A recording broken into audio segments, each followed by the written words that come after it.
Good morning. This is the Eager Beaver Show. You are listening to a True North Eager Beaver Media Incorporated podcast.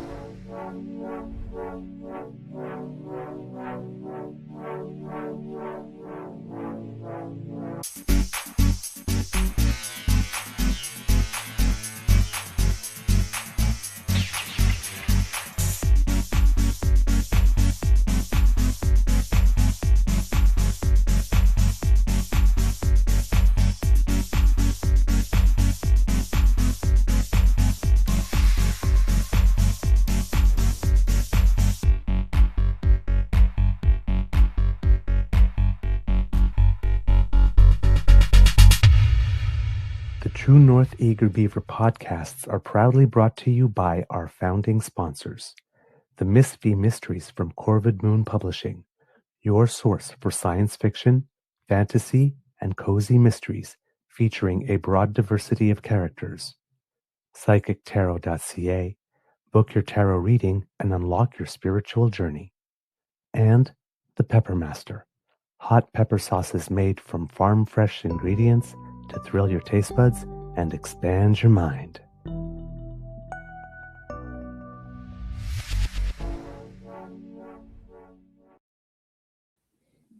Well, good morning and hello, kids and cubs, and welcome to Season 6 and Episode 896 of the Daily Beaver Morning Show. Oh, Canada. Always 100% Canadian and always Beaverific. Today, recording day is Wednesday, April 29th, 2026, and it is a gray day here at the Beaver Lodge. Threatening to rain. It says that it is going to, well, the weather report says it's going to rain sometime around 3, and it just looks like it's building up for that. Hopefully, somebody will take me up on my proposal for some tennis around lunchtime. So I can get a match in because, as you know, kids and cubs, I am trying to lose weight. So put a racket in my hand and make me run. And I think I might actually go ahead with that idea of maybe trying to do a fundraiser off how many pounds I lose. Might if anybody wants to participate in that, I'm gonna do that with my friends as well and put it on my personal socials and all that kind of stuff and see if I can raise some money and maybe be able to direct it to the mental health walk and stuff like that. As a result, run to walk. I think I'll do that. It seems like if you're going to do stuff like lose weight, why not you know join it to something that can do some good. So I think I've been mulling that. The idea came into my head and I can't seem to let it go. It keeps coming back, which usually means you got to do something about that. So yeah, maybe I will do that. I am your host, the Eager Beaver, pronouns he, him, hey, Mr. Beaver, A, and not with me as usual is my good friend, Mr. Grizzly. Big thank you goes to our podcast founding sponsors, the Pepper Master, the Miss V Mysteries from Corvid Moon Publishing, and PsychicTarot.ca. Damn fam, how is your mental health doing today? Mine good. As you know, for those of you who are watching live, not feeling the best. Feeling progressively better though. This morning, woke up feeling a bit nauseated. Um, Happens now and then. It used to happen a lot, actually, years ago. But yeah, it just happens to me now and then, and so I needed to settle a little bit before I can slide in this morning. Um, but yeah, things are looking up. I got a bit of food in my tummy, and not feeling the sort of woozy thing that happens. So yeah, things are looking up. But I do thank you for your patience and indulgence. Like I said, it does happen from time to time. So c'est la vie. All right. And well, like I said, I had some tennis in yesterday. Played one of the best players at the club. Got my butt handed to me. But the things that, the little strategy things that I told you I wanted to try, execution, because, uh, first match of the season, really, not really warmed up yet. But I did. I tried. During the match itself, there was something I did want to try in terms of going up closer to the net that I just completely forgot about and never did. Fortunately, well, fortunately, unfortunately, unfortunately, I lost, and we still had some time on the clock. So we decided to play a couple more games, and in that one, I made like a specific effort to try some of those things, and they worked once or twice. Just saying. But now it's, so after they worked once or twice, I kept trying them, and then the guy says, "Well, now I know you're gonna come in, so I'm just gonna lob them over your head." So, apparently, it's something that you need to use sparingly, I guess. Not, "Hey, this works, let's try it every time." But hey, progress, progress, and I didn't win a game against him, and that's usually the goal this year is to win 2 because last year I managed to win 1 twice. Twice in yesterday's match. I was 1 point away from winning the game. I could have been up 2-1 after the first 3. All the first 3, games all went to deuce. I was fighting and fighting, but the guy's just so stingy. He doesn't let me win a game at all. Like, even when I'm there, you could just turn around and says, "Yeah, he's worked hard for this one. Let's let him have that one." He doesn't. He doesn't give me one. So it's like no lead is safe. He can always come back and win it. So it's like when I have a chance, I have to like try and seal it off and just he gets me. I've never had so much fun losing. It's like I sit there, it's like, and then it's like, okay, next time I'm going to try this. I go away and I work at it something for about like a month, and then I challenge him again. Okay, now let's see if I can. He's a great guy too. He's a good egg. I asked him, however, next time we play, if he can extend the points a little bit so that I can run a little more. If he could help me with that, I'd be really grateful. Oh man. So yeah, clearly I'm in a good mood. Better mood than I thought I was. So yeah, that was sort of my day yesterday, and we had some time dinner with some friends, where one of our friends didn't join us because he's really into the Stanley Cup playoffs, and there were going to be TV monitors with the Edmonton Anaheim game on, and he said, "It's like I'm just gonna be too nervous."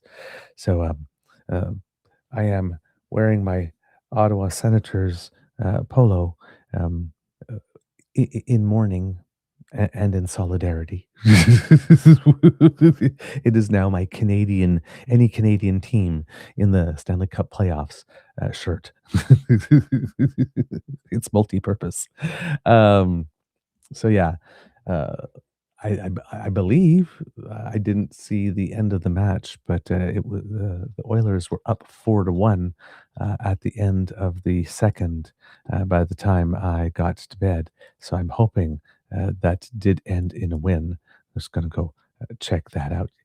Yes, it did. It ended 4-1. Well, there you go. Uh, I went to bed at the right time.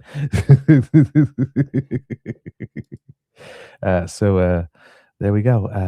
That series is extended to 3-2. The Anaheim is leading that, and of course, I believe tonight uh, the Montreal series is back on. If I am not mistaken, yes, 7 p.m. Eastern against the Tampa Bay Lightning.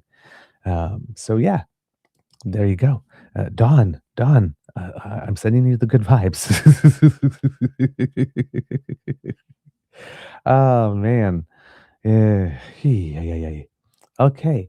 Oh, yeah. And, I mean, since we're talking about that kind of stuff, were the, Raptors not playing yesterday. I know they're playing tonight, 7:30, against the Cleveland Cavaliers. No, they weren't playing last night. So, and I believe that one is all tied up at 2 for the basketball fans out there. So that's kind of all exciting. And I believe, if I am not mistaken, Kits and Cubs, um, is it tonight?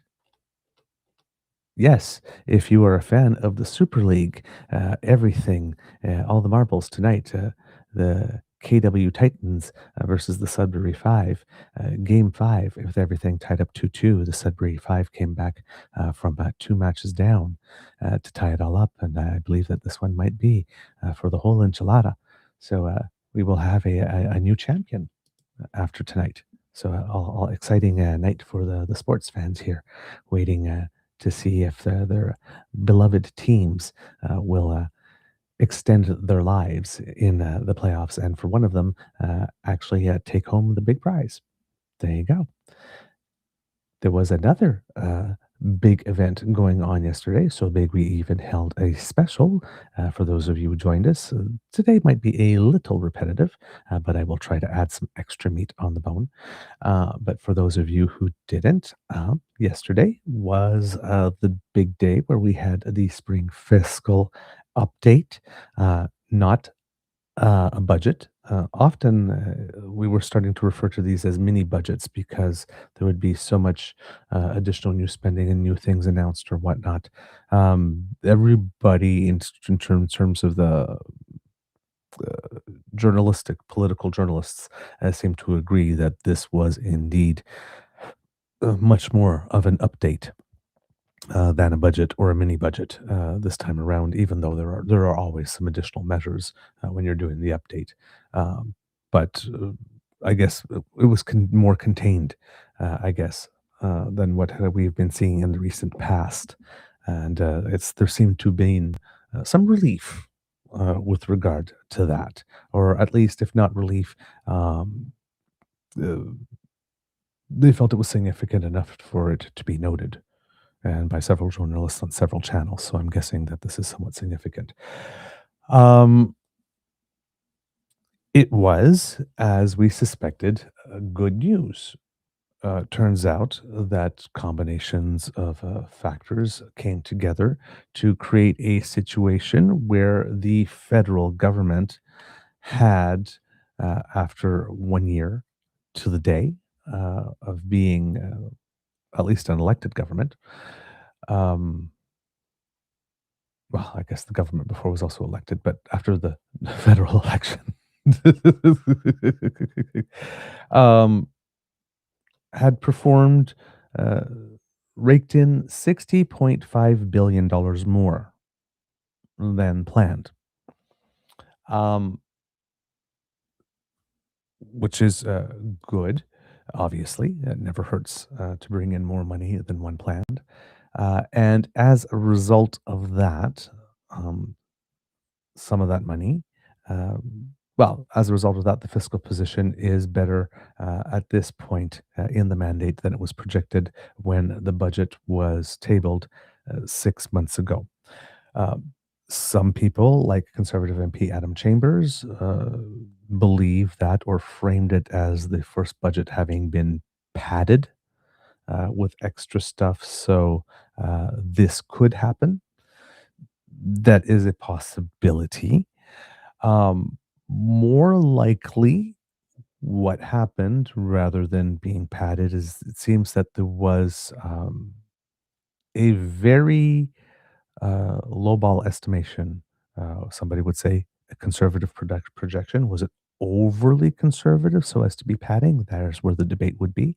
But there was a conservative projection that economic growth for the past year would have been 1.1%.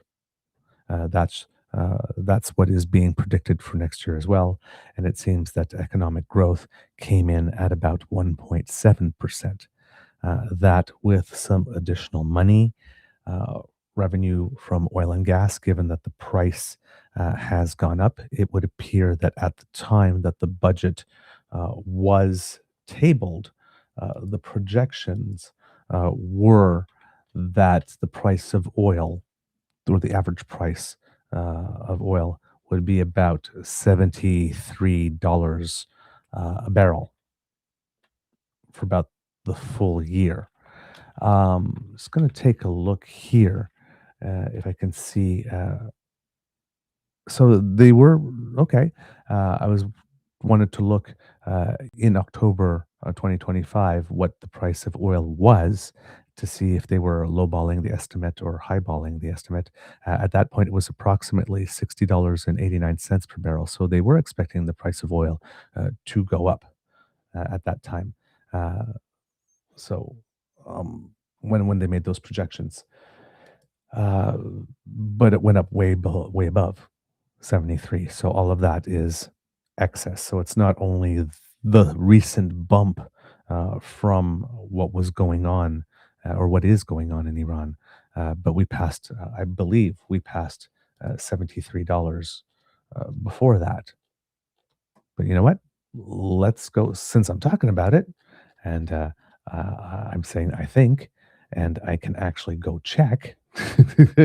Why not go check when it was? This is Brent crude, so uh, let's just get this crude oil. There we go. The WTI. That's the number that we're basing it on, and going to take a look. $73 when it was $73. Oh my God. Uh, okay. Well, let's take it this way. I'm looking at a graph on trading economics. You know, since I'm looking at it, let's show it to you so that you can see too what I'm seeing here. Let's take a look, make sure the graph is up. There it is. So this is the graph for crude oil, WTI price. And the last time it was $73 was all the way back. Doing this thing here. That's about as close as I'll get. June 9th, 2025. So the entire time after June 9th, 2025, uh, actually, you know what? That might be uh, I might be giving you some misinformation here because this number here. Um, I'm not sure if the $73 that we're measuring that was listed was $73 Canadian or $73 US. Usually we measure in US for this, but I don't know if anybody transposed the data.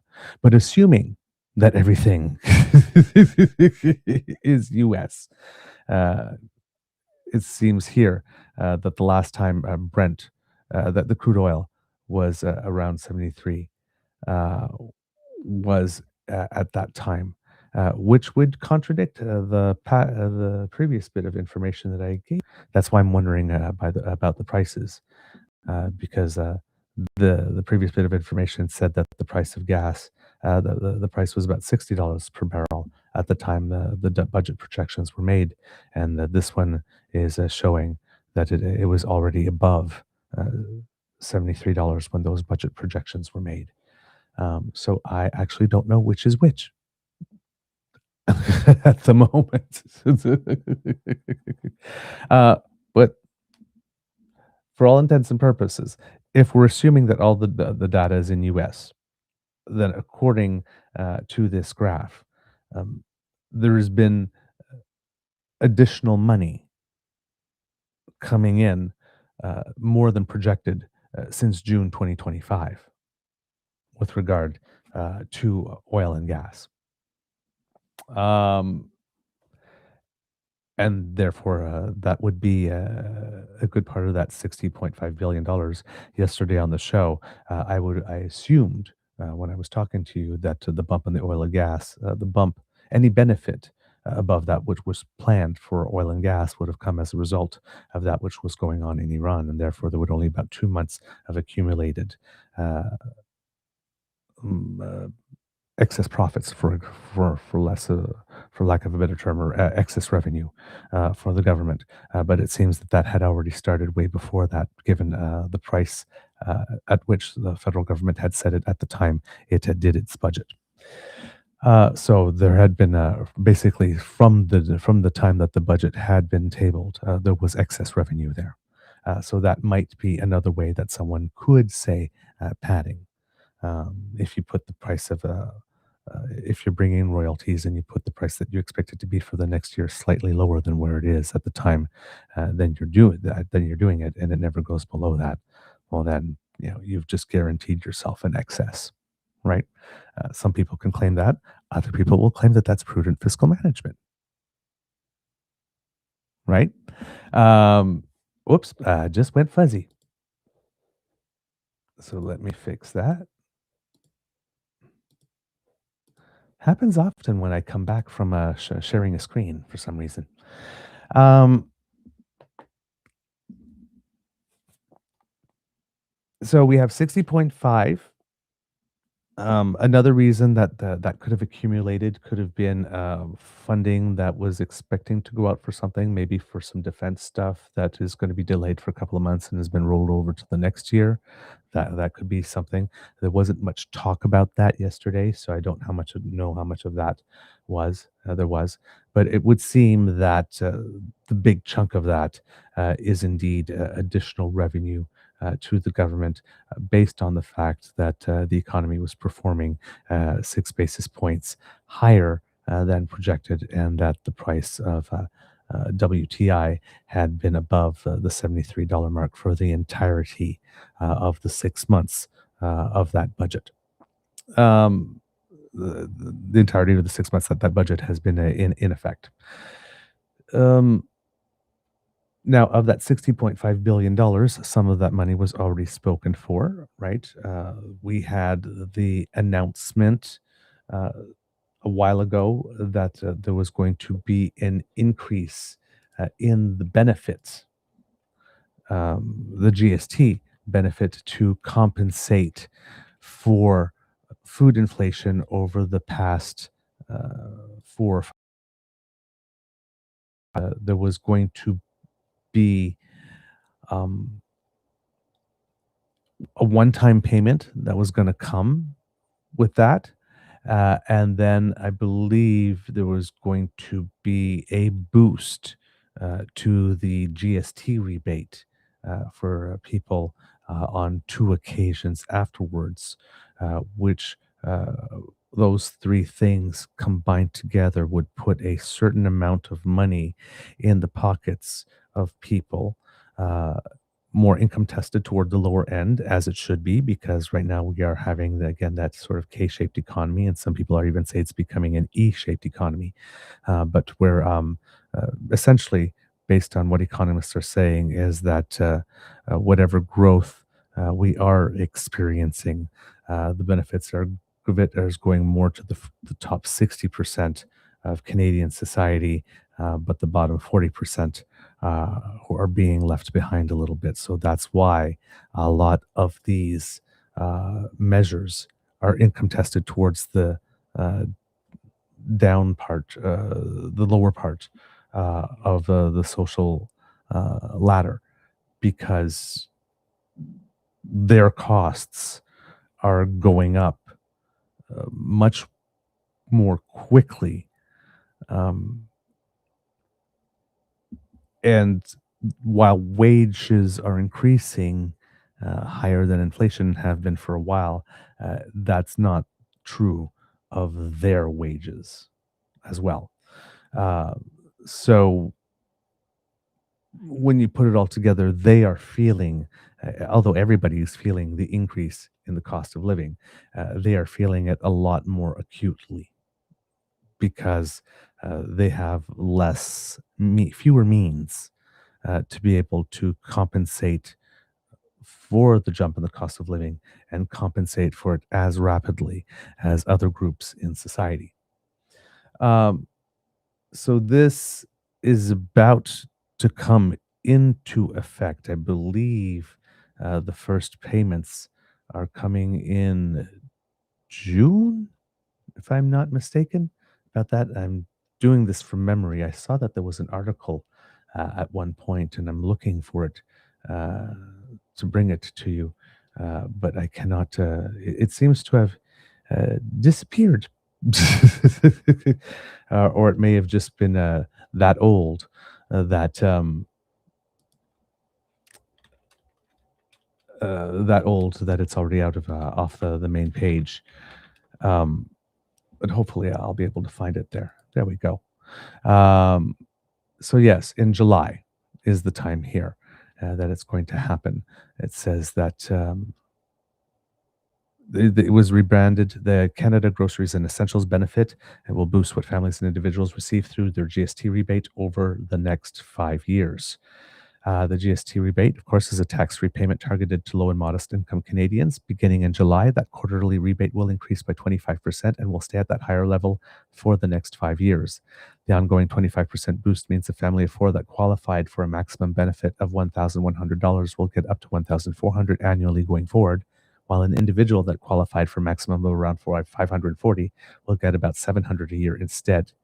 Beginning in July, the GST rebate will be renamed the Canada Groceries and Essentials Benefit and should appear that way on bank statements.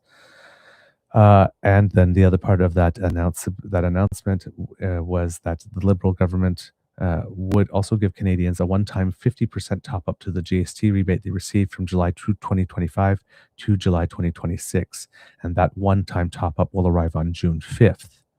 So the top-up arrives on June 5th, and then the boosts to the GST for the next 5 years, and the rebranded GST now starts in July.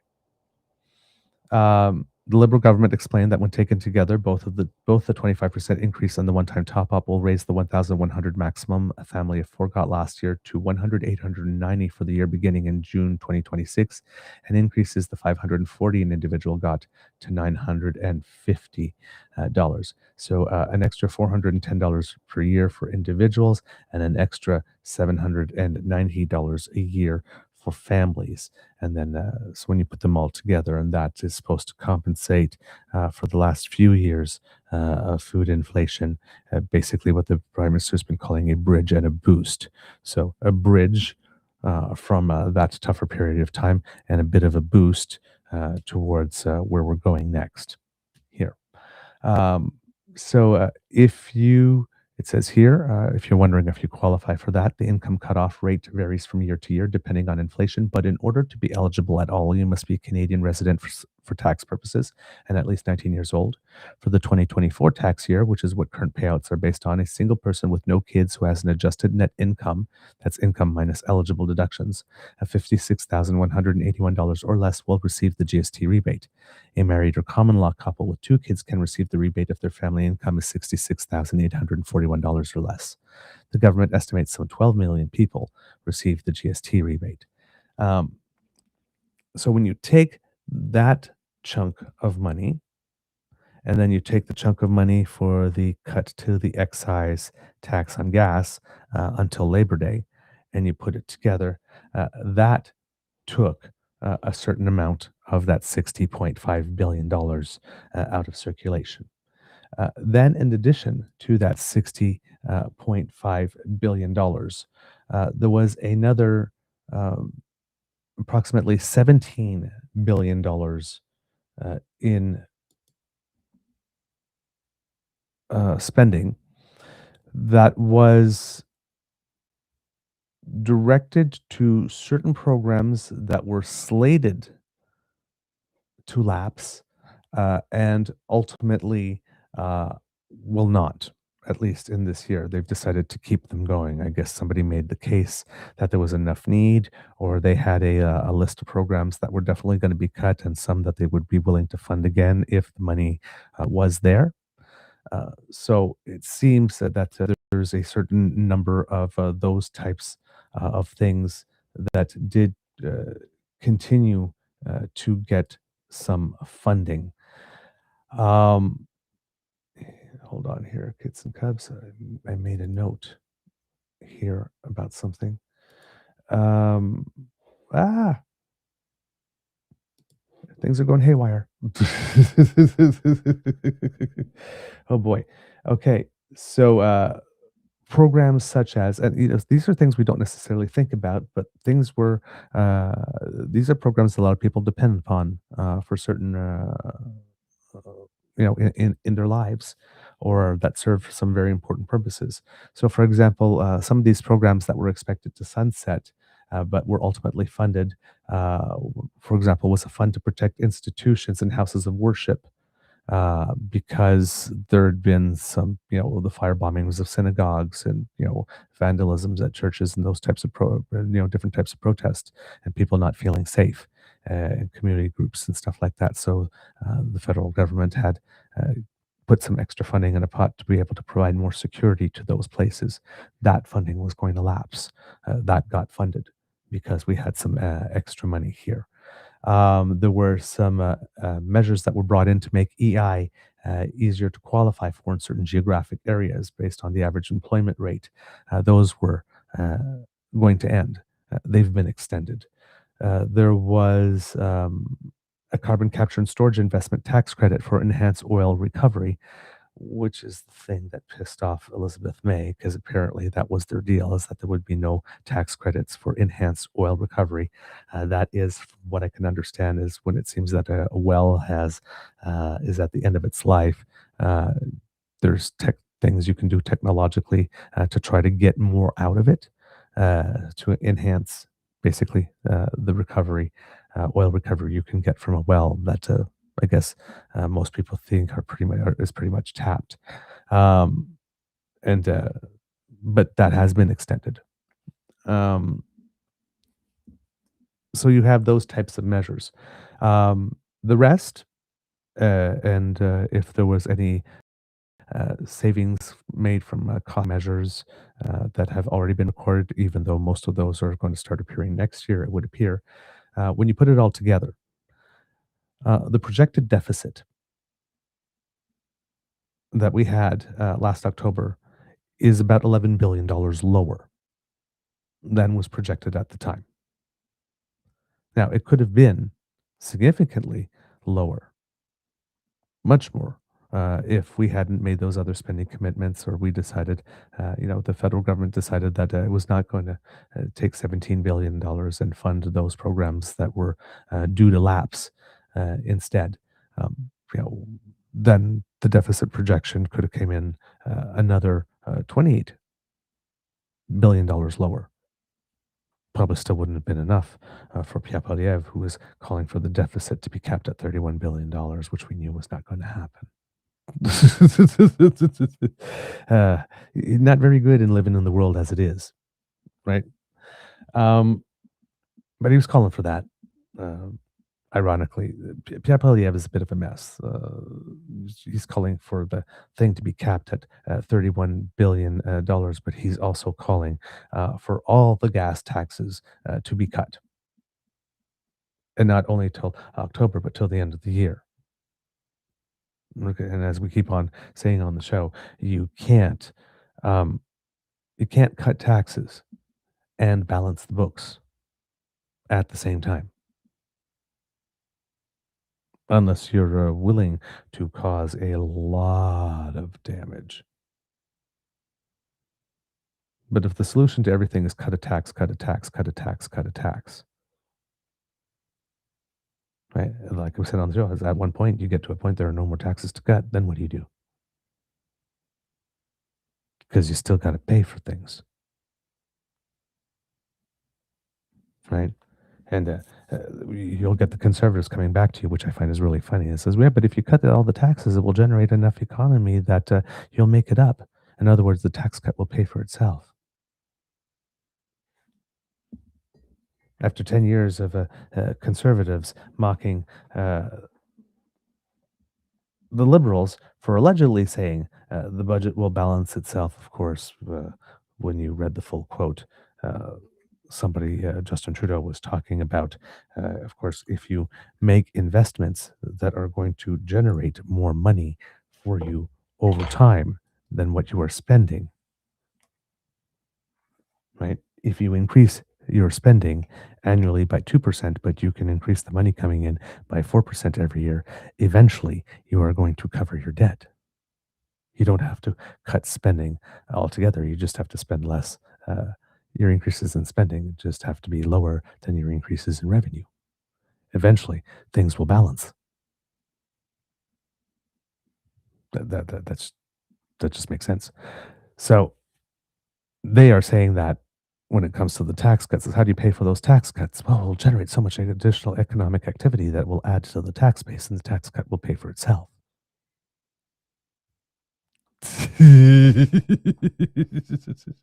So the conservatives don't think it's such an odd concept, really.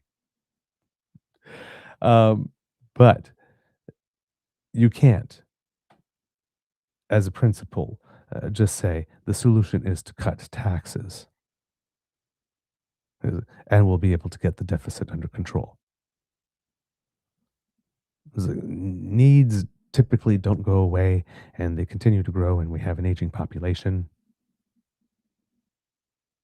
and also a country south of us that is trying to cause a lot of economic turmoil. So there's a lot of people that have some very acute needs. And then there're just natural disasters and emergencies and things you need to respond to. Sometimes you need to go dig into the kitty. It's like life is not static. The conservatives keep on talking to you like life is static, and it's not. So the conservatives, after preaching for God knows how long that everything is terrible and broken and atrocious, and over the last few weeks in particular, trying to push the message specifically that Carney is so poorly educated on economics and every choice he makes is absolutely wrong and he's wrong about everything all the time, which is statistically impossible because of broken clock thing. But hey, Pierre Trudeau wants to make you believe that. The government comes in with a budget, or not a budget, sorry, a spring economic update. Hey, got to get the terms right. That shows that um,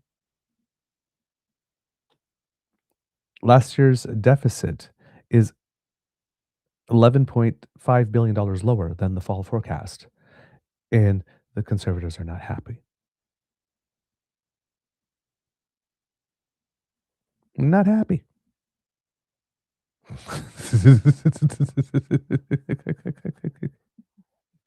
Oh god, we were going to come in at close to 80 billion, right? 78.5. We're coming in at 67. It's still twice as much as the 31 that Trudeau had planned in his last budget, if one believes that we were still going to be hitting that, considering what's going on right now in the world. Uh, but yeah, the conservatives want you to believe that they could live in a land where they would have increased defense spending, would be there supporting you through this tough times, and would also have kept the deficit to at least to no more than 31 billion. They're not living in reality. They think you're stupid. So apparently, this is a bad thing for conservatives. Apparently, there's no difference between this government and the Trudeau government and all that kind of stuff. Um, we'll let them talk what they talk. It's irrelevant. Essentially, it's not on the market, and it's just a lot of the things they're saying are just dumb. Here, it's they're hanging on to what they've got. Right. It's more than double than what Trudeau did. Oh my God, it's so outrageous. Yeah. In a time of total economic and utter turmoil, uh, we managed to come in 11 billion better. Well, actually 60 billion better, but we've decided with that 60 billion that we're not going to let people twist in the wind. We're actually going to give them more money to get food and some of that tax cut on gas that you yourself called for. So, I mean, if you have a problem with the government feeding people and making sure that the cost of gas is lower, I'm not sure why you are uh, in government as a conservative. I mean, right? The the things in the economic update were things that would be very difficult for conservatives to oppose. Uh, all the money for the skilled trades, considering the demographic that Pierre is trying to court. Kind of hard to be against that now, right? And still keep that base. There's not much there to criticize. Cutting a CPP contribution. Conservatives are always calling for cuts to payroll taxes, making it easier for people with disabilities to apply for the disability tax credit. Well, you would look like kind of a dick if you were going to oppose that now, would you? It's a little Scroogey, isn't it? So, uh, the things that were picked, um, kind of hard to complain about it. Conservatives are telling you about 2 million people lining up for food banks. Well, here the government says, here's some money to get some food. I mean, what are you supposed to say to the conservative? No, that's going to create inflation. Don't feed people because it will create inflation. It's, it's kind of strategically brilliant. Some of the things that they've done in this uh, document. Um, Since we're talking about the skilled trades thing, according to Catherine Tunney of CBC, Finance Minister François Philippe Champagne's spring economic update finds the Liberal government sitting in a better than expected position, driven by resilient economy and surging oil prices, which it's using to justify billions in new spending to train up tens of thousands of skilled workers. But the update into the government's finances tabled in the House of Commons Tuesday afternoon warns that Canada's economy is not immune to complex forces, including persistent tariffs and uncertainty caused by the US and the Iran Israel war. Quote, the economy is expected to continue growing, but the outlook is subject to heightened global uncertainty, including ongoing trade tensions and geopolitical risks, said the document, adding that if conflicts persist and strain supply chains, Canada's economy would not be spared. The federal government typically presents updates between its annual budgets to revise its fiscal projections and sprinkle in new spending initiatives. So the spring economic update outlines $37.5 billion in new measures over 6 years. So those two tax rebates and that extra $17 billion, and there might be a couple of other things, all those together create about 37.5.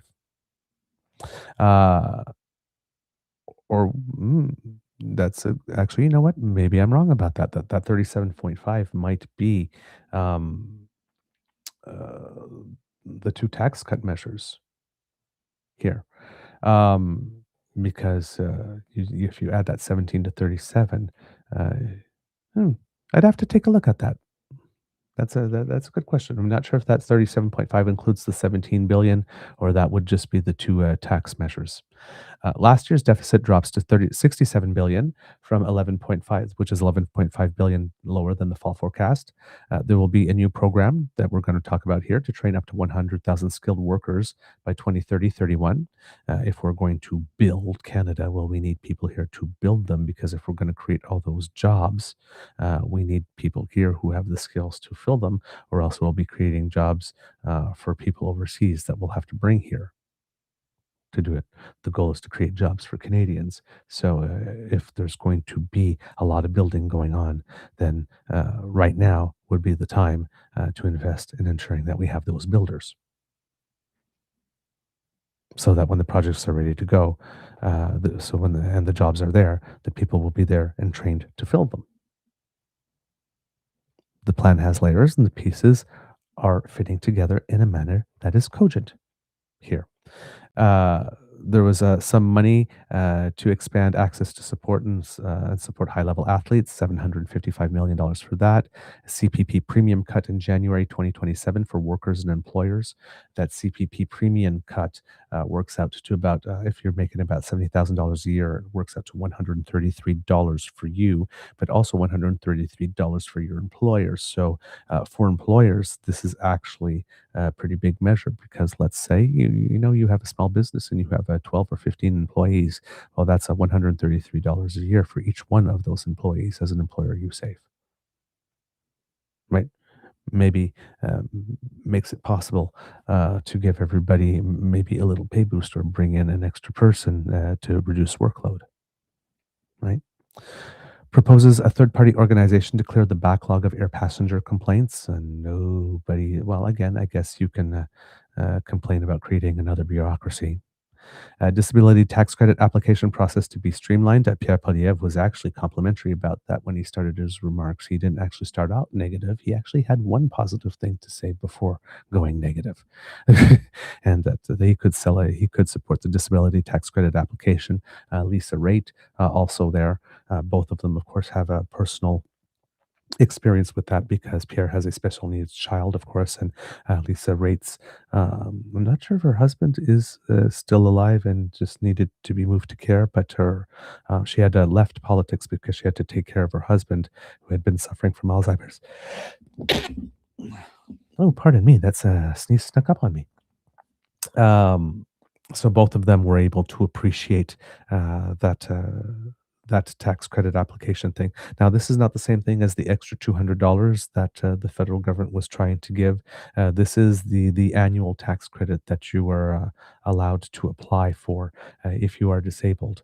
The one that asks you to reapply every year to confirm that yes, you still are amputated.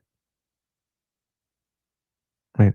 So it seems that they've decided that there are certain conditions that maybe it's not necessary to have to attest every single year. And I believe that they've expanded the number of healthcare professionals from whom you can get that certification. Because again, um, let's say, you've lost a leg. And every year your doctor has to spend 4 hours filling in an application, say, yeah, person still does, the leg didn't grow back. And there's a shortage of doctors, and so all of this stuff is harder to get, and some doctors charge to fill out forms. So maybe we can make people's lives a whole lot simpler. So this move seems to have been very well received. It says that the federal debt servicing costs are expected to rise to about $80 billion by 2030-31. That's another point of contention. This one, you can see a legitimate case for it from the conservatives talking about the doubling of the cost to service the debt by 2030-31. We can assume that there's a good chance that more of these budgets, given the type of fiscal planning that is done, might come in under um, better than projected, and we might not be there, 80 billion. But right now, the projection is that that's what it would be. And a lot of people are saying to look back, what that represents relative to the size of our economy compared to the time when Paul Martin and Jean Chrétien had to make cuts. I don't have that data top of mind and at hand. Hopefully, somebody will be able to do that math, a mind better than mine, to see how that compares. But there seems to have been some talk about, if you want to know how good or how bad, or not good or bad. If you want to have some perspective to how concerning $80 billion would be by that time, that's the type of calculation that you would need to make and then compare. So, but I don't know anybody who's done that calculation, so I can't tell you what that number would be at the moment. And then finally, there was a proposed ban on crypto ADMs to foil criminal use. There's not going to be many people here in Canada that are going to be against cracking down on financial crime. Of course, however, Pierre once had a love of Bitcoin, but appears to have gone out for a pack of smokes one day and never came back because he stopped talking about it completely. Um, Now, whenever he's talking about digital currency, he's only talking about like there's no way that the Bank of Canada should get involved in any type of thing like that. But other than that, not promoting Bitcoin or crypto much these days. So maybe he won't feel so bad about this after all. Sahir Khan, who's the executive vice president of the University of Ottawa's Institute of Fiscal Studies and Democracy, said that while the global picture means, quote, a tepid forecast going forward, Ottawa is sitting on a $60 billion windfall in part due to surging oil prices, giving Champagne, quote, a revenue pop that the government's been able to spend. The government took the opportunity to stabilize the narrative around deficits and then addressed some of the affordability measures that Canadians find particularly important, he said. The April update puts the 2025-26 deficit at $66.9 billion, $11.5 billion lower than what was projected in the November budget. The deficit is expected to decline to around 53 billion by 2030-31. There's some people saying here like you could have had the deficit under 50 billion already this year had you not spent so much of that money. Now, of course, um, you know, we're talking about that, uh, but there was also uh, some public opinion polling that came out shortly uh, prior to the economic statement, and assessing, what uh, um, the performance of the government and where they're doing well and where where they could be doing better. And this is according to Sarah Ritchie of the Canadian Press. And this might explain some of the reason that $60.5 billion, so much of it went to certain affordability measures. It says here that a new poll from the Angus Reid Institute suggests Canadians are giving Prime Minister Mark Carney government a passing grade in its first year of international relations, but it has failed to meet expectations on affordability issues. This is something we've been talking a lot a bit on the show, right? People are not seeing the bit on affordability. They're seeing the big plan and the macroeconomic level thing and the big international relations and making the deals and all that kind of stuff. And that's great. And we need that. And that's the long term plan. But there's also the urgency and the immediacy of now because people do vote their pocketbooks. When the tighter things get, the less likely they are going to be wanting to give time for the plan to work out. So you have to deal on both issues. If you want to buy time for your plan to work out, you have to make sure that you're dealing with the immediacy of now and the urgency of now, and that you are seen to be doing it. The poll asked 2013 Canadians a series of questions about the government's performance since it won the election on April 28th, 2025. I'm going to try to boost the size of this because it's a little weird. There we go. Last spring's election campaign was dominated by the trade war with the US and centered on who was the best positioned to handle the relationship with the mercurial president and the economic turbulence of his tariffs. Carney has continued to lead in national polls all year as the leader Canadians consider to be most capable of managing that relationship heading into the July review of the Canada-US-Mexico Agreement on Trade. A year later, just 31% of those polled said they think the Canada-US relationship will be the top concern for the government in the next year. The number one priority, 52% of respondents, was reducing the cost of living. 70% of those polled said they feel the government has fallen short of expectations when it comes to addressing the high costs of living, and 67% felt the Liberals missed the mark on improving housing affordability. That's something you need to pay attention to. The Liberals pledged to create the most ambitious housing plan since the Second World War in the last election, which they said would double the rate of residential construction over the next decade. The annual rate of housing starts decreased 6% last month, according to Canada Mortgage and Housing Corporation. A majority, 59% of those polled, felt that the Liberals met or exceeded expectations on defense spending in meeting its NATO commitments.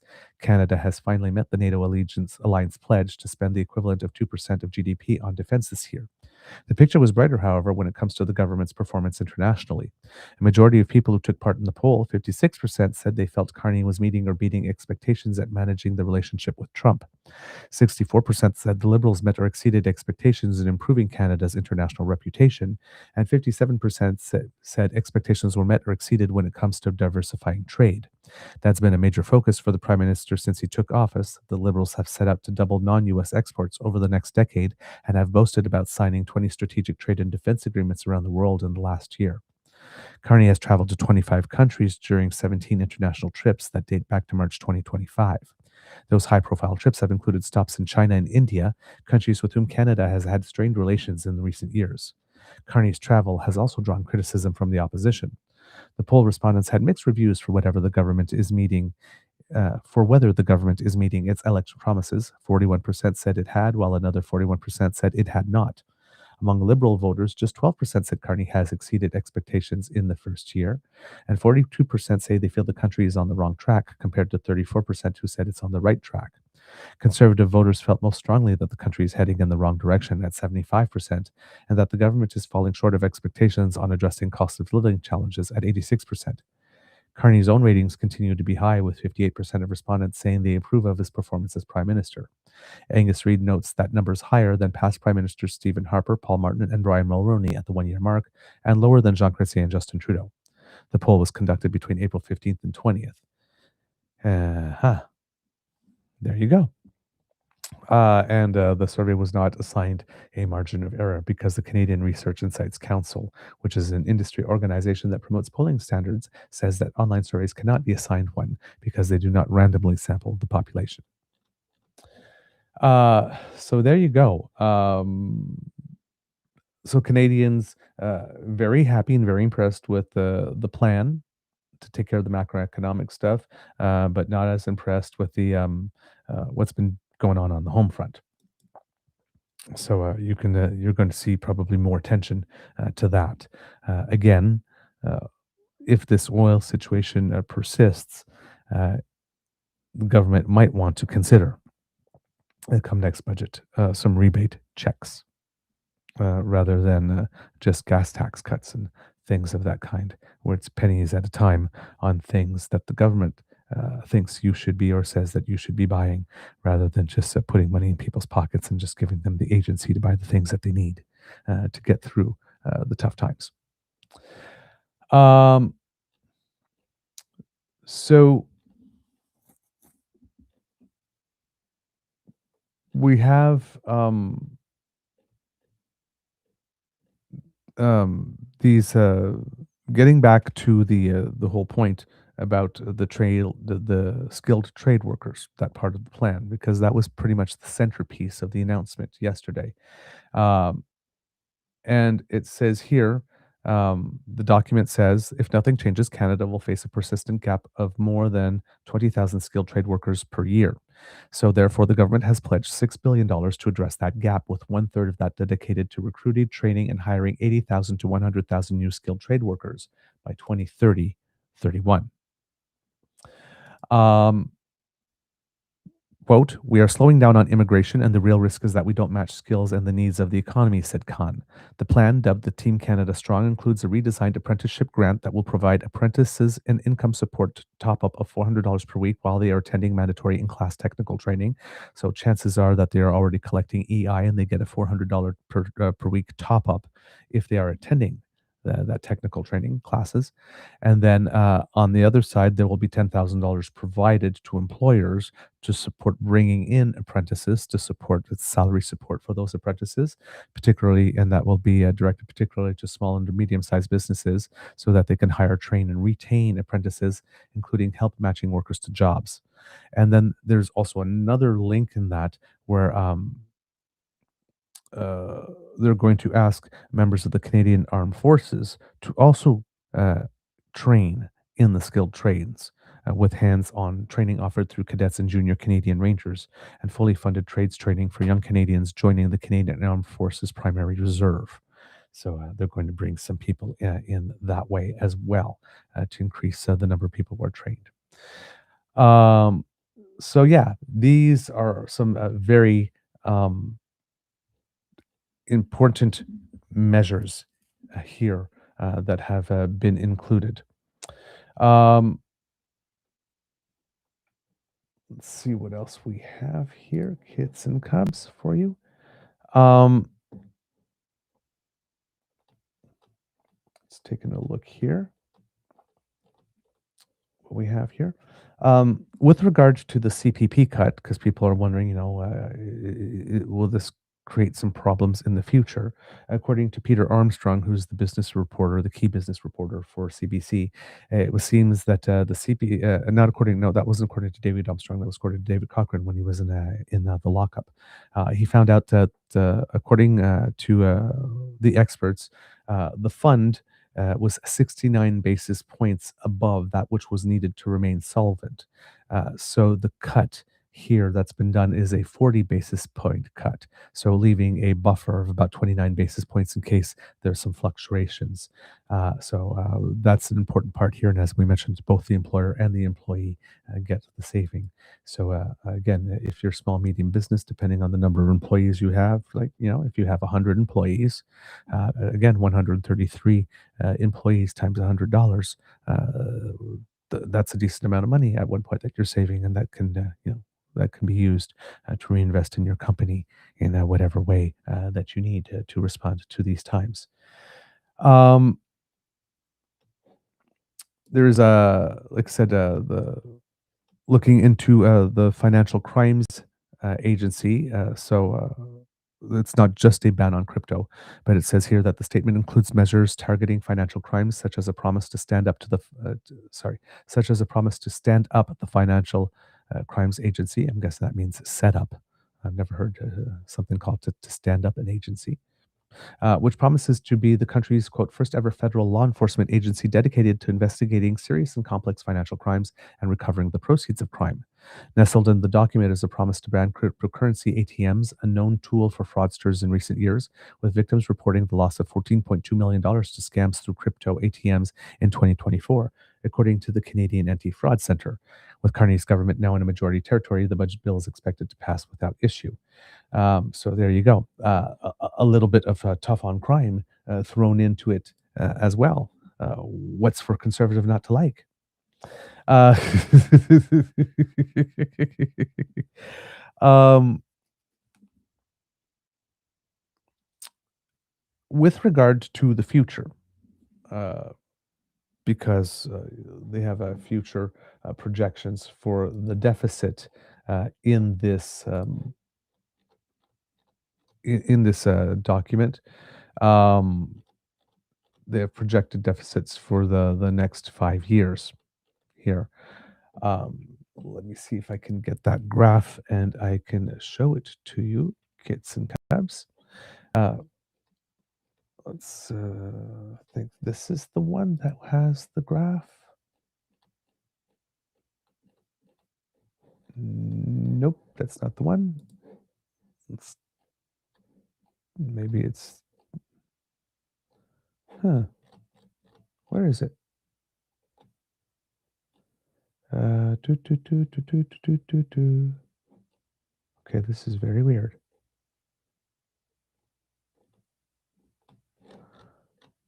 Every article had it yesterday. Oh, okay.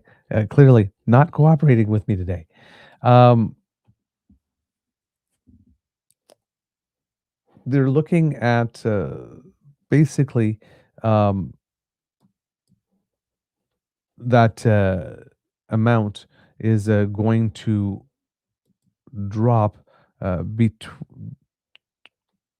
low 50 billion uh, over the course of the next 5 years from where it is now, around 67. Um, and what I was talking to you about earlier when they were talking about padding, um, and I was saying that it is possible that um, that it's possible uh, that the next when we get to the next budget, the next updates, whatnot, that we're going to continue to see performances that exceed to the positive. Uh, no, I can't even say exceed to the positive. That's not what I mean that way because that could be taken two ways. Performances that come in under deficit projections repeatedly. Um, again, uh, the reason for suspecting this has to do with the projections that are in that document versus what we're hearing from other sources. So the document is projecting that this fiscal year we will grow by 1.1%, as it projected we would grow last year. And then after that, growing a little closer to 1.9% per year for the next 4 years. Um, this 1.1% is a consensus of economists, I guess, that the government relies on. But the IMF recently came out with projections that we read in stating that Canada would be the second fastest growing economy in the G7. Now, of course, when we're not talking about like, a crazy 2, 3, 4% growth, but still the second fastest growing in the G7. and that the IMF is projecting 1.5% for this year and 1.9% for next year, while our document is projecting 1.1 and then 1.9. Well, this year we projected 1.1 and came in at 1.7. We're still projecting 1.1. The IMF is projecting 1.5. So there's a very good chance in this case that we are probably going to exceed expectations. Currently, of course, the price of a WTI is quite uh, elevated. It is standing right now at 104, which is significantly above 73. And I don't know when it is they did the cutoff, because you always have to put a cutoff at some point when you're putting these numbers as at whatever day or as of whatever day. Um, but uh, taking a look at these numbers here, the lowest the price of oil has been since March 5th of this year has been $80. And that budget is still predicting, based on $73 until next October for the next 6 months.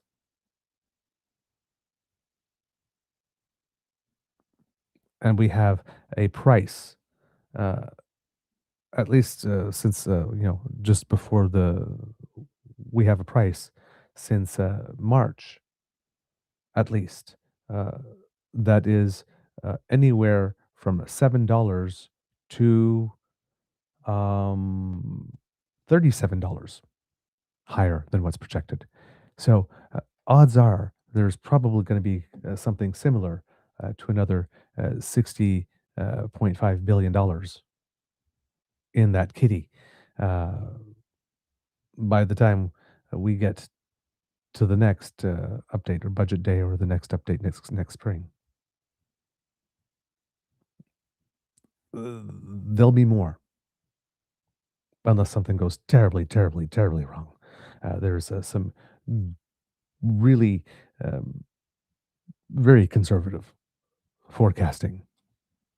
I mean, if you got the IMF, and the IMF are not is not exactly the most liberal organization out there, saying it's going to come in at 1.5, and you say, okay, yeah, we're probably going to come in at 4 basis points below that. You're being very conservative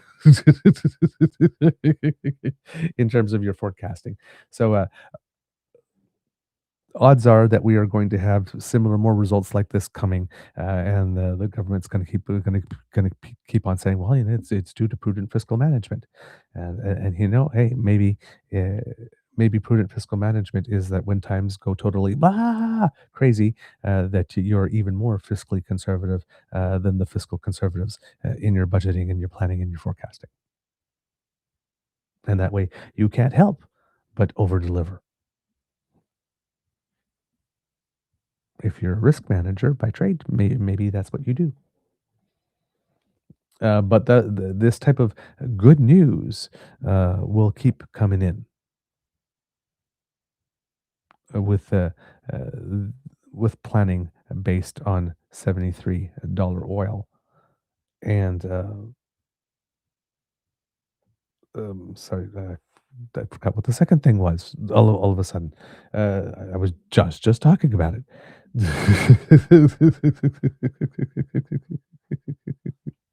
Oh my god, I hate that when that happens. Increased oil revenue, and the other thing was, I just drew a complete blank. Um,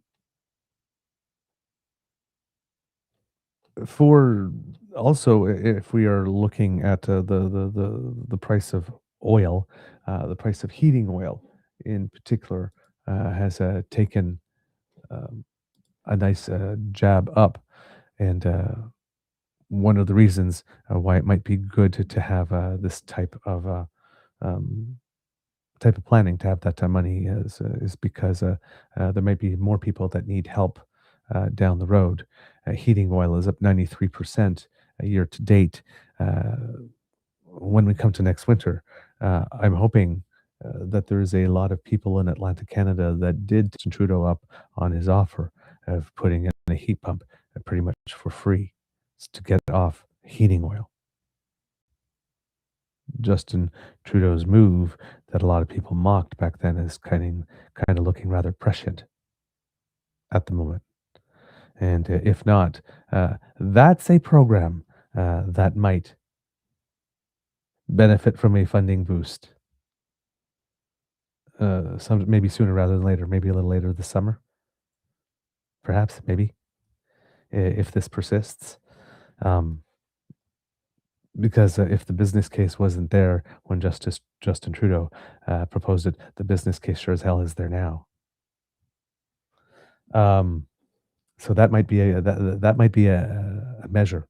He brought back the rebates for EV vehicles, maybe bringing back that type of assistance for anybody, not just Atlantic Canada, but that's where primarily people still heat with heating oil, but anywhere in Canada, because that program was good for anyone in Canada who is still using heating oil. It was just primarily targeted to Atlantic Canada because that's where it was the most prevalent.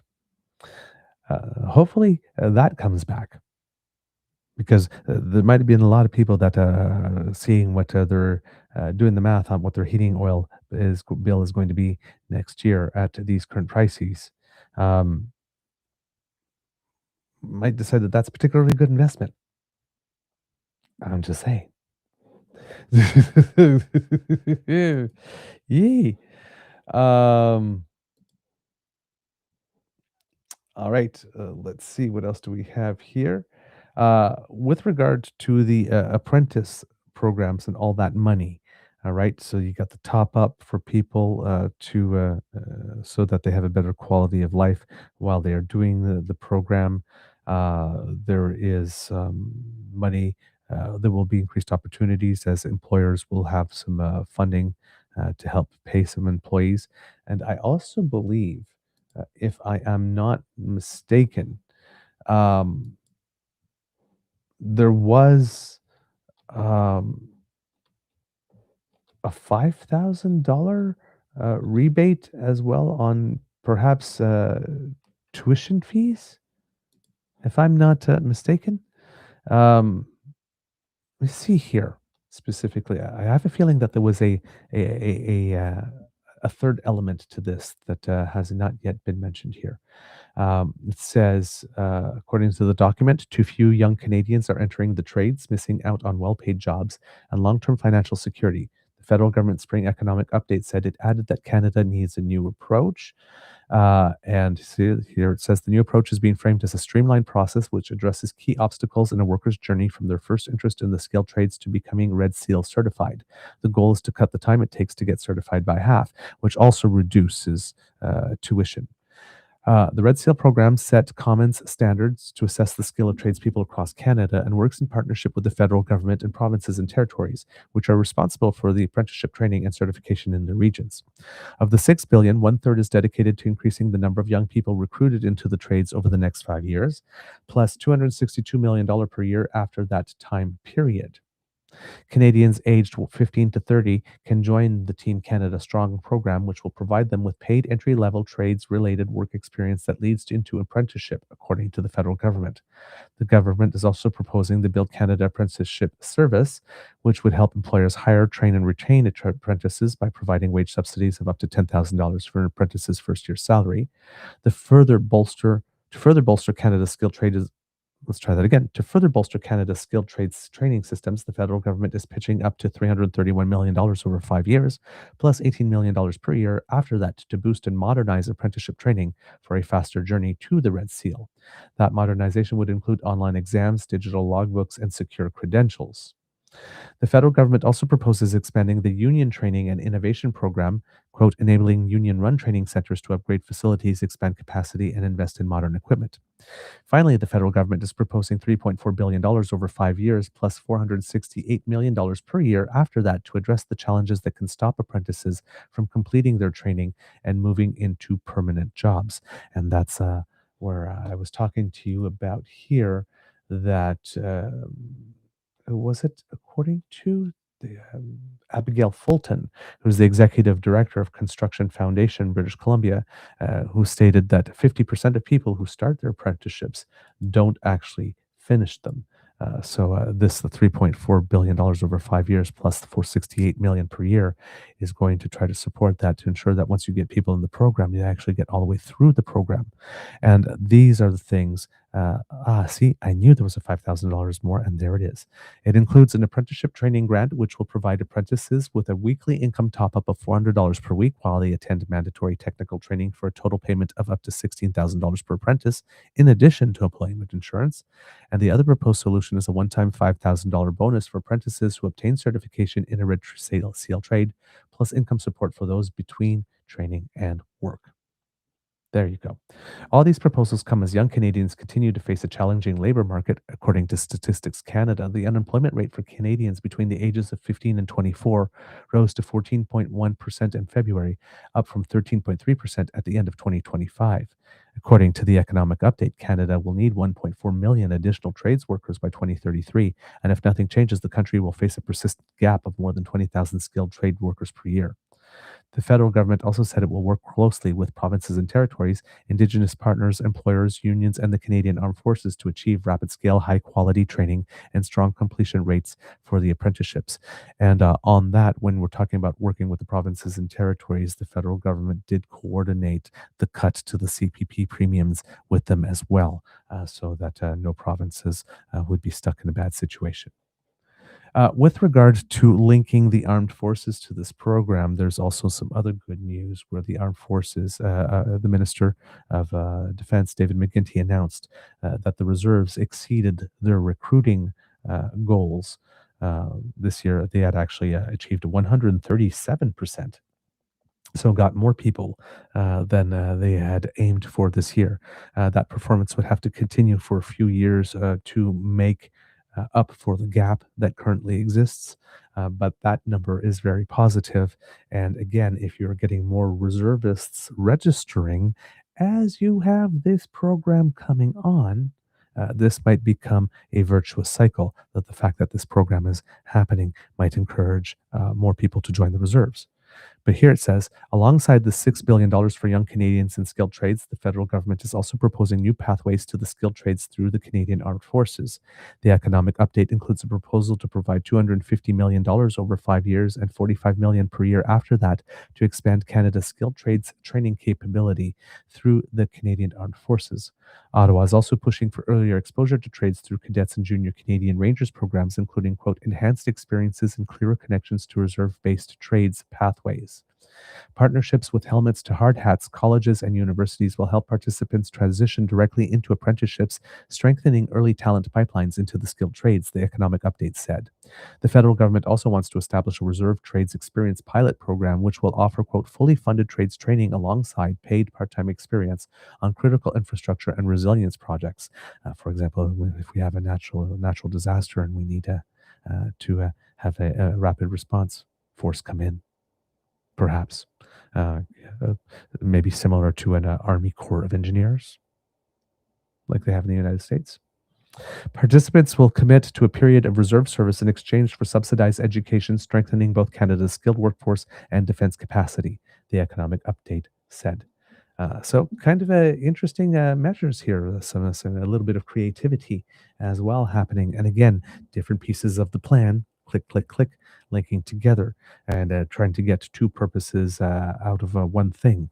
So we're increasing the spending on the military, we're boosting salary, we're creating more housing, better working conditions, uh, you know, um, gear that's actually fit to your bodies, all that kind of stuff. And here, again, with the other project,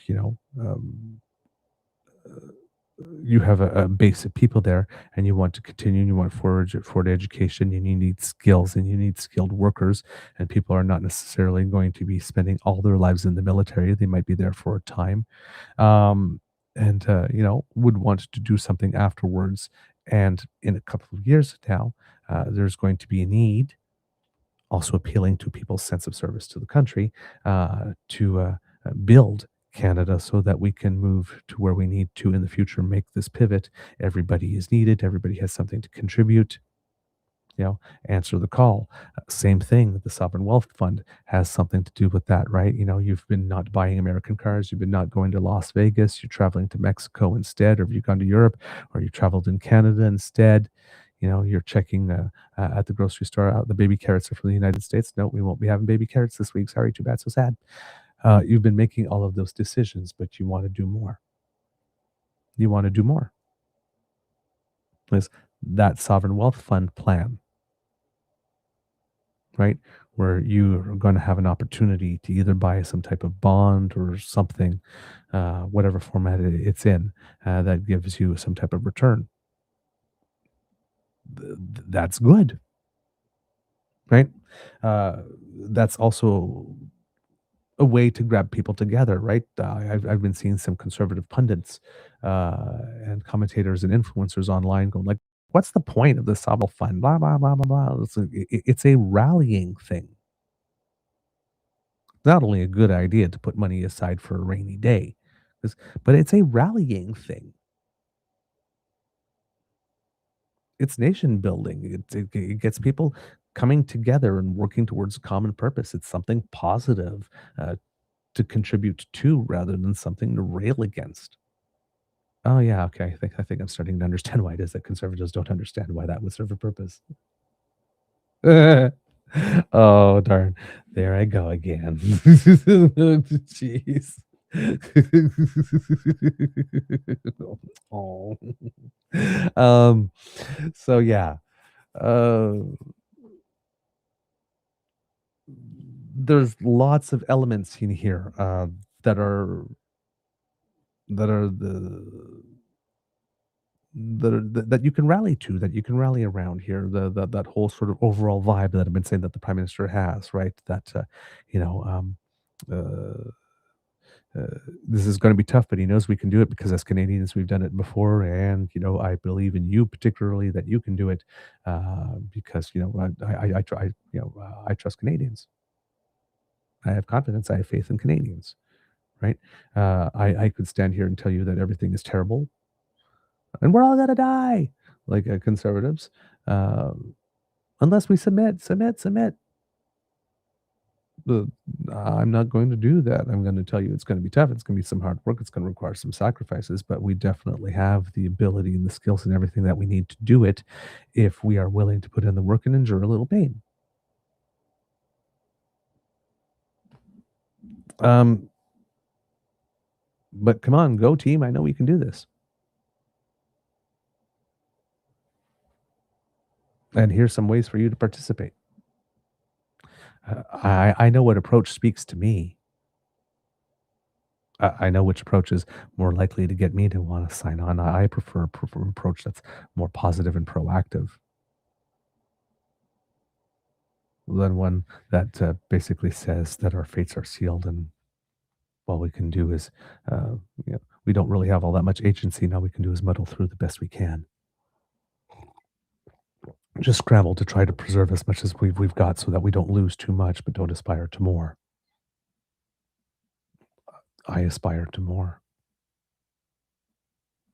I think most people do.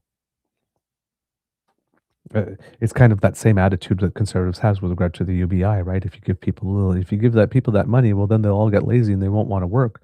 Yeah, or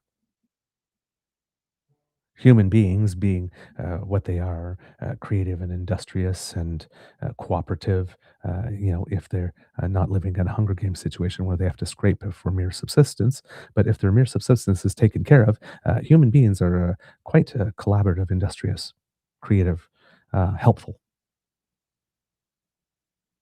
They kind of have dreams and aspirations. It kind of goes together with being human.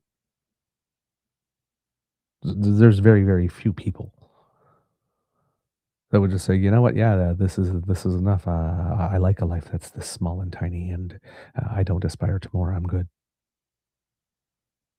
Most people will see an opportunity and try to make something of it, right? Um, and that's why we do it. because we know it's not free money. We know it's not a handout. We know it's a hand up. So, you know, it, that conservatives and when I talk about conservatives, I don't mean average Canadians. I mean conservative politicians and those who have really chugged the Kool-Aid, who support them. And that whole punditry machine that's out there just to make us believe that uh, everything is broken, everything is terrible, and everybody that doesn't look, think, worship, love, or anything like us is trying to make us all feel guilty about who we are all the time, rather than just simply acknowledging that we look to the past so that we can learn from our mistakes and do better. Right? That whole crowd that feels perpetually aggrieved all the time. Um, if you're speaking to that demographic, of course everything's terrible. You can't be happy for any success. You can't celebrate anything. You can't recognize good anywhere. But for the rest of us who understand that even when the odds seem terrible, you don't just lie down. You fight. You make something happen, right? And that's one of the things with the sovereign wealth fund. You got a lot of people criticizing it, saying like this. Well, first you need to have wealth. This is a debt. We have wealth. We have wealth. We have plenty of it.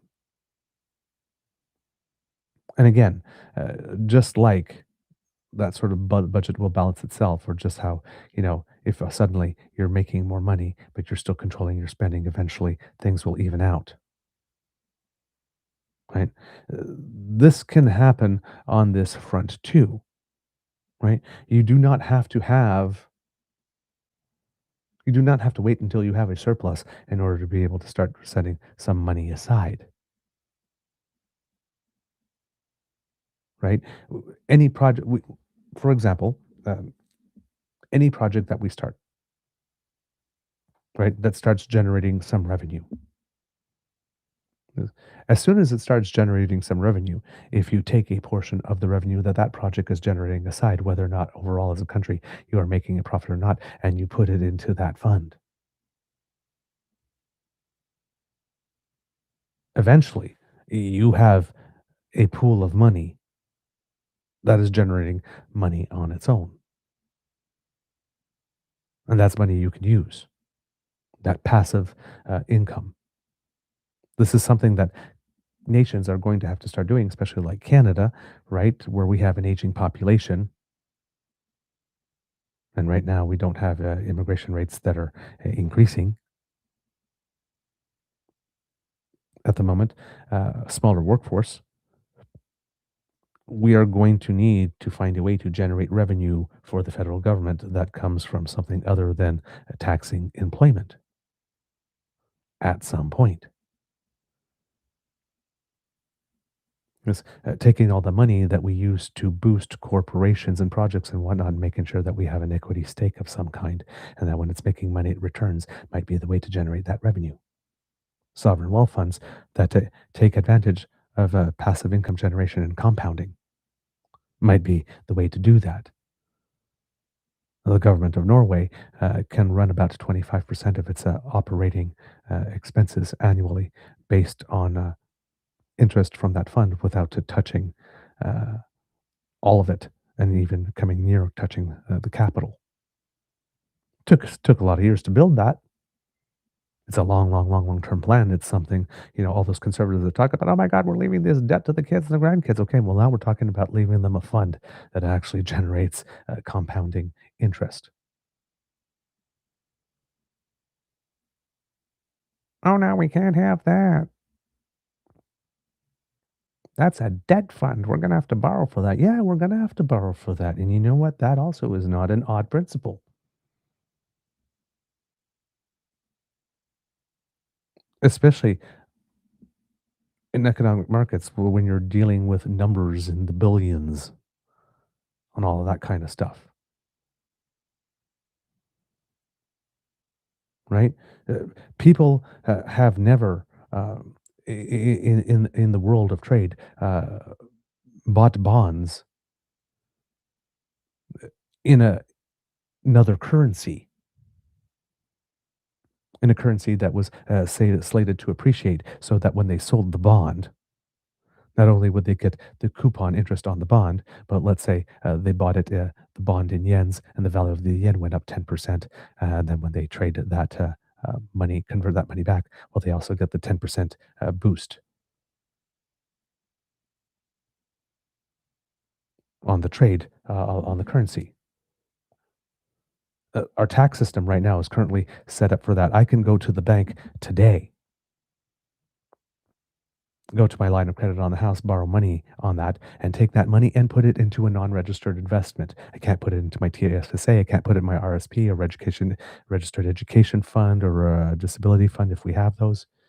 But if I just go out and buy an investment, right? I go out,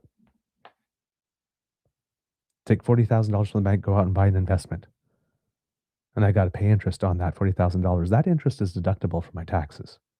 My mortgage isn't, but that interest is interest for purposes of investing. If I go to my bank and I borrow money at 6% and invest it in something that's guaranteeing me 10%, and then when it pays me, I take that amount, pay off the loan, and I'm left with the difference. I've made money. There's a lot of trading like that that goes on around the world when you're varying interest rates and percentages.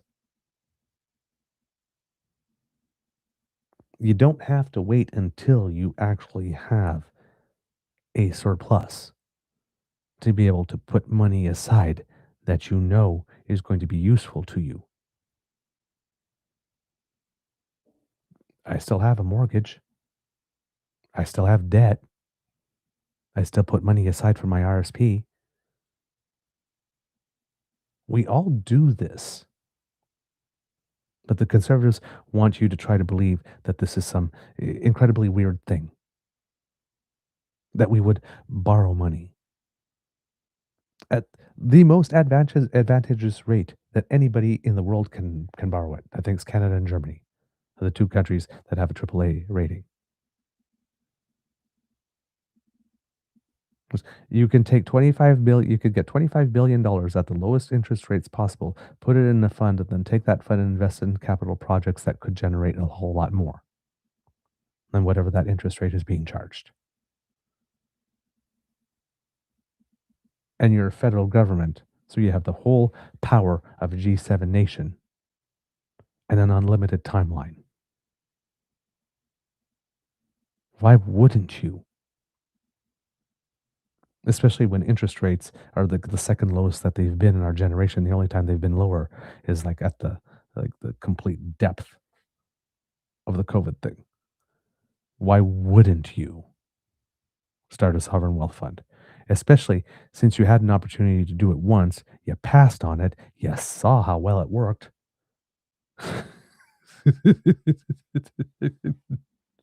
Right? And you get to do it in this context where there's an existential threat and you need a rallying thing to get people together. War bonds style.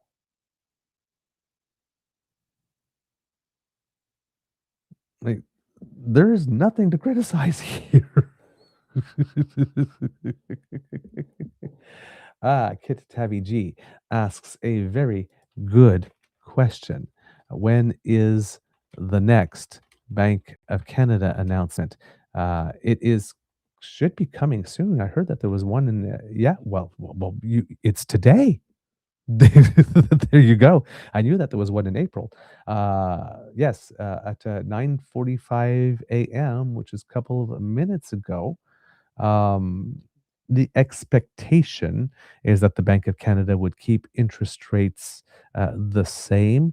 There are some people indicating that most recent data could nudge it along to give another cut, but uh, based on what the governor of the Bank of Canada said last time that they were looking for something really definite one way or another to let them know how to go, and they were perfectly happy to hold. I don't think we got anything definite one way or another over the past little bit, so I would assume that it would be a hold. And according to Samfir Tumarkin LLP, that's a legal firm, I'm guessing. It says here that Bank of Canada, as of 8 minutes ago, Bank of Canada holds interest rate at 2.25 in April. It says here, on April 29th, 2026, the Bank of Canada held its key interest rate at 2.25%. The bank remains at 2.5%, while the deposit rate is at 2.2%. Quote, we are closely monitoring the impact of the conflict in the Middle East and how the economy is responding to U.S. tariffs and trade policy uncertainty, the central bank said in a news release. Governing Council is looking through the war's immediate impact on inflation, but will not let higher energy prices become persistent inflation. As the outlook evolves, we stand ready to respond as needed. Next rate announcement will be June 10th, 2026. Let's see if I can get a little bit more on that announcement based on the news release. Here it says here. Okay, the Bank of Canada held its target overnight rate at 2.25%, with the bank rate at 2.5 and the deposit rate at 2.0. The evolving conflict in the Middle East is causing heightened volatility, and U.S. trade policy continues to reshape global trade patterns. Both are ongoing sources of uncertainty. The bank's April outlook assumes tariffs remain unchanged and the global benchmark price of oil declines to $75 US per barrel by mid 2027. So the Bank of Canada is predicting that the global benchmark price of oil won't go down to $75 until mid 2027, over a year from now. And that $75 is still higher than the $73 that was projected last October. So yeah, that jump in gas prices, you're going to be feeling it for a while yet. The Iran war has led to sharply higher energy prices and transportation disruptions, diminishing growth prospects in oil importing countries and boosting inflation worldwide. In the United States, growth is still expected to be solid over the projection horizon, boosted by AI related investment and consumption growth. China's economy is being supported by robust exports. In the in the euro area, higher prices for oil and natural gas will weigh on economic activity. Financial conditions have been volatile, reflecting daily developments in the Middle East and shifting market expectations for inflation and interest rates. Bond yields are modestly higher since January, while equity markets, which weakened sharply at the outset of the war, have recovered. Since the start of the war, the US dollar has appreciated against most major currencies. The Canada US exchange rate has been relatively stable. Overall, the global economy is expected to grow by about 3% in 2026, 2027, and 2028. Projections for inflation over the next year are revised up because of the jump in energy prices. The outlook for economic growth in Canada is little changed from the January Monetary Policy Report projection. After a contraction in the fourth quarter of 2025, growth is forecast to have resumed in early 2026. Consumer and government spending are supporting economic activity, while tariffs and trade uncertainty are weighing on exports and business investment. And that's another thing about the money that the Canadian government, of that $60.5 billion that the Canadian government is actually returning to Canadians in form of the grocery rebate and or the GST thing and the excise gas credit is again given that that money is coming back to Canadians, that money will circulate in the economy, and specifically because the grocery one is aimed targeted more to the lower levels of the economy. Of the economic ladder, that is money that is most definitely going to be spent, and that a bit money will have a bit of a stimulative effect at a time when economic growth is predicted to come in at 1.1%, according to the government of Canada, 1.5 according to the IMF. But that's anemic growth. Nobody's jumping for joy at that. But it's better than what's was considering better than what was predicted, considering the turmoil that Donald Trump is inflicting on us, and the fact that we've got three major wars that are really screwing things up. Four, if you include Sudan, that are screwing things up all around the world. Um, considering all the uh, and then all the climate disasters as well. So considering all the that's going on, yeah, you know, 1.5 is not actually that much to sneeze at, considering the world is going haywire, and you know, we could very we could have very easily many times over been in a deficit or recession, not deficit, but recession situation, and still we are not. Um, After let's see, after construction okay, so yes, housing activity declined in the 4th quarter and is being held back by slow population growth, economic uncertainty, and ongoing affordability issues. The labor market is soft, with subdued employment growth over the past year and job losses in sectors targeted by U.S. tariffs. The unemployment rate remains 6.5 in the 6.5 to 7% range, reflecting both weak hiring and fewer job seekers. The bank's April forecast projects GDP growth of 1.2% in 2026, rising to 1.6 in 2027 and 1.7 in 2028, as growth in exports and business investments resumes along a lower trajectory. With GDP growing slightly above potential, the current excess supply in the economy is gradually absorbed. While the war in Iran may alter its composition, overall GDP growth is little changed in the updated forecast. Since Canada is a large next exporter of oil, higher oil prices increase national income even as consumers are squeezed by higher gasoline prices. And here, see, the Bank of Canada is projecting growth slightly more than the federal government, 1.2 rather than 1.1, but slightly slower in the subsequent years, 1.6, 1.7 versus 1.9, what being projected by the federal government. CPI inflation climbed to 2.4% in March because of sharply higher gasoline prices. The March increase follows several months of slowing inflation data. Core inflation has been easing and held steady at just above 2% in the most recent inflation report. The proportion of components of the CPI basket rising above 3% has also declined in recent months. As expected so far, there is little evidence that oil prices grew more broadly to goods and services prices, but this warrants close attention in the months ahead. Near term inflation expectations have moved up with higher gasoline prices and still elevated food price inflation, but longer term inflation expectations have remained anchored. And of course, as we read to you, kids in Canada, the price of lodging has gone down for 35 straight months. Um, let's see here. CPI inflation will likely rise further in April to about 3% based on the assumption that oil prices will ease. Inflation is forecast to come down to the 2% target early next year and remain around 2% over the projection horizon. Against this backdrop and taking into account the current projection, Governing Council decided to maintain the policy rate at 2.25%. We are closely monitoring the impact of the conflict in the Middle East and how the economy is responding to U.S. tariffs and trade policy uncertainty. Governing Council is looking through the war's immediate impact on inflation, but will not let higher energy prices become persistent inflation. As the outlook evolves, we stand ready to respond as needed. The bank is committed to maintaining Canadians' confidence in the price stability through this period of global upheaval. So basically, the bank is saying that, yeah, despite that there's a whole bunch of upheaval going on in the Middle East right now, we're looking right through it, not dealing with it at the moment, not factoring it in to our calculations in the sense that, whatever impacts it's going to have are going to embed themselves for the long term. But we are monitoring it, and at the first signs that we see that this might be happening, we will respond here. Um, So that is, there you go. Thanks for asking the question, Kit Tabby G. I had completely forgotten that the announcement was coming. And you mentioning it in the chat reminded me to take a look at that. All right, kids and cubs. So that's what I have for you today with regard to that. Let me just see if I've got some additional notes that I have for you here. Um, see that? No, I think I've got. I think I mentioned everything. Wow! If I did, I was very, very, very efficient today.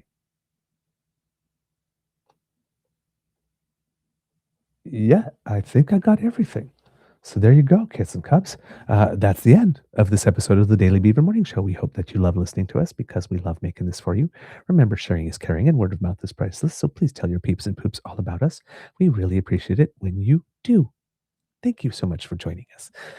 Kits and Cubs, if you want to help us, there are some ways you can do that. One of the ways you can do that is by scanning this QR code, and that will bring you to our YouTube page if you are not already there. And there, please smash with our buttons like, share, and subscribe. When you do, it helps us with the algorithm and helps people to find us. And if you're watching on your cell phone and you're not watching live, there might be the opportunity to offer us some hype points. If you can, please do so. You're allowed to do so about 3 times a week on our shows. And that also is a program from YouTube to help boost audiences for smaller channels like ourselves. So if you would like to help us with that, we would be so very grateful. Thank you so much. And remember, when you smash with our buttons, we get ourselves a little happy. And it does help us with the algorithm too. Now, Kits and Cubs, if you would like to help us in other ways, this QR code, which Mr. Grizzly very kindly refreshed for us, will indeed bring you to our coffee page. That is coffee, ko-fi.com/eagerbeaver, where you can leave us a tip. Yes, the Emergency Hydration Fund is waiting for you, Kids and Cubs. We have ways for you to donate one time or to actually make a recurring donation if you would like to do so. Those are always very appreciated. And if you leave us a little something at the Eager Beaver Lodge Emergency Hydration Fund, well, of course, Kits and Cubs, you do earn our gratitude, of course, undying gratitude, which is very, very, very, very valuable. See, one time or monthly, one time or monthly. See, very simple. Subliminal messages. Um, so yeah, Kits and Cubs, our emergency hydration fund. Of course, that's if you like what we do and our content resonates with you, you can buy me a hot chocolate, my favorite drink, Mr. Grizzly, a cup of hot coffee, and offer us a pat on the back and say, "Add a Beaver, add a Grizzly." Thank you for the good work, especially if you liked the fact yesterday that we had a special. 6 hours of show in a day is a lot. Hey, but we go where the news goes. So thank you so much for all of your support. It means the world to us. We can't do it without you, especially now that we're independent and have incurred a couple of additional costs this year. Your contributions do go a long way, and they allow us to remain here and coming to give you this information 5 days a week. So thank you. Thank you, thank you, thank you, thank you, thank you. Kits and Cubs, you also have other ways to donate. If you are watching YouTube, we have stickers and memberships and super chat donations. And of course, if you are doing the Buy Canadian thing, Kits and Cubs, which is always very, very, very important, and we very much encourage, then because you do not want to support the US CE Tech Bros with part of your donation, what you do is you go to your bank and you use our email address, truenortheagerbeaver@gmail.com, and you use that to make a direct transfer from your bank to our bank. It's a totally in Canada transaction. So no US CE Tech Bros get a share of your donation. And plus the bonus is that there are no service fees. So we get 100% of your donation when you do that. Oh, I've gone all fuzzy again. Fuzzy Beaver, you're the one. You make my mornings lots of fun. All right. Not sure why I did not defuzzify there. Let's try that one more time. One more time. There we go. Now I've defuzzified. Thank you for letting me know.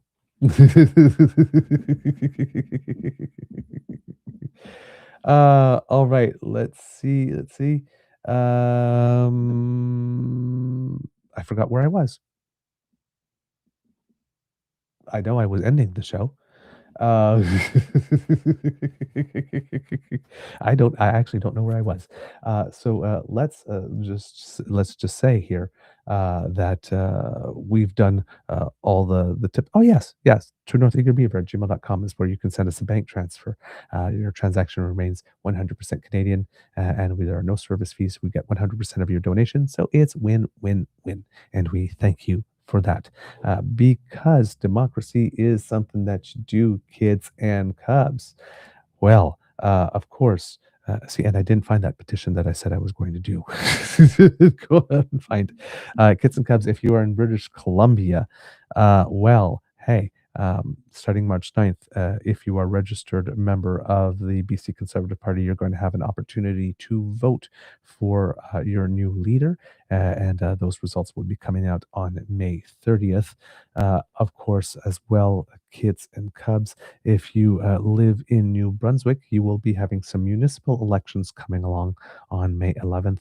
So get ready for that. Find out about your candidates and make sure that you plan to go to vote. Remember, municipal elections are the ones that probably most directly affect your life on a daily basis. And it is the one where the fewest amount of people show up to vote. So please do take some time to show up to vote municipally. That's really where you can probably have the best impact on your quality of life on a daily basis. So it's very important. Okay. Particularly your school boards. Particularly your school boards, and make sure that the people that want to ban books, because throughout history, the people that have wanted to ban books have never been on the good side. They've never been the good guys. Make sure that those people don't get in.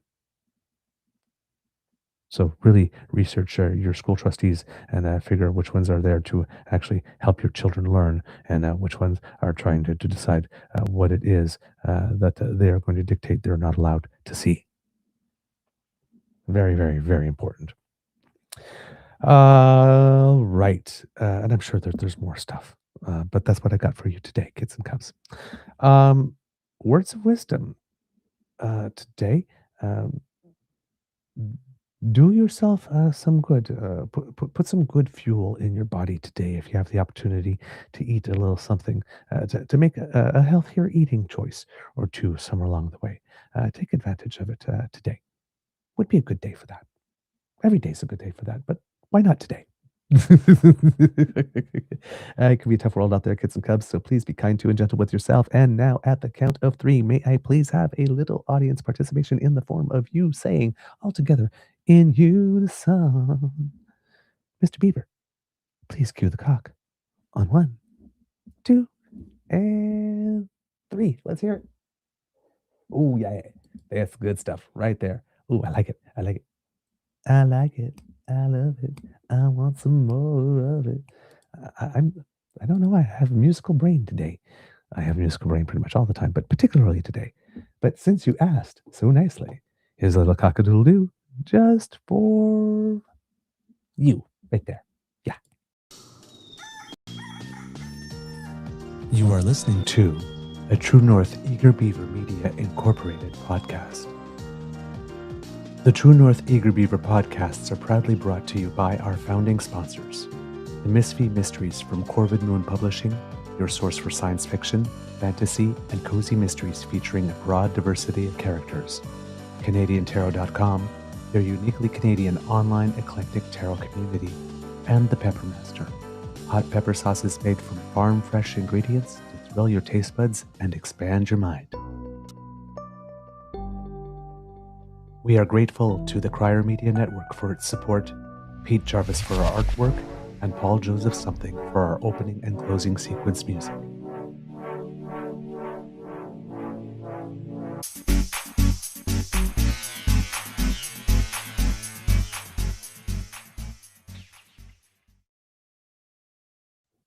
All right, the kitties and the cubbies. I have a little bit of good news about some Canadians who make us